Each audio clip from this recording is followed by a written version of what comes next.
சமீபத்துல உங்களுடைய ஏதோ ஒரு show, I'm not sure what show it is.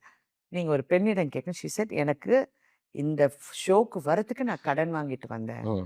நாளைக்கு என்னுடைய மாத விலைக்கு வாங்குறதுக்கு கூட என்கிட்ட காசு இல்லைன்னு ஒரு பெண் சொன்னது நீங்க என்னை ரொம்ப ம். உலுக்கிச்சு.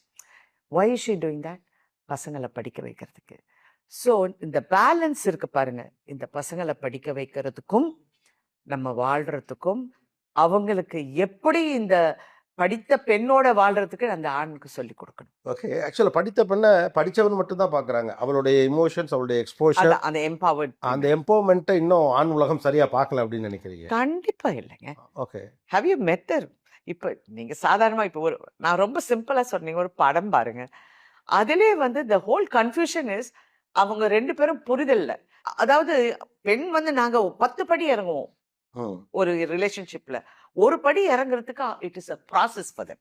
பெண்ணுக்கு குறைந்தபட்சம் அதை அது சொல்லிக் கொடுத்துருக்காங்க. ஆணுக்கு அது சொல்லிக் கொடுக்கல. ஒரு எம்பவர்டு மென்னோட வாழ்றது எப்படின்னு ஒரு ஆணுக்கு பெண்ணுக்கு இருக்க பயிற்சி ஆணுக்கு இல்லை.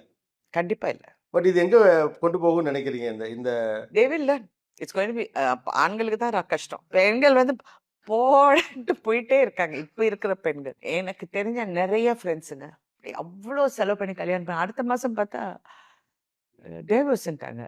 நான் சும்மா அந்த பொண்ணுகிட்ட வாட் ஹேப்பன் அப்படின்னு, எப்படி என்ன வீட்டில் வந்து காஃபி போட சொன்னாங்க அப்படின்னு. So we have to look at the other side. Too much empowerment.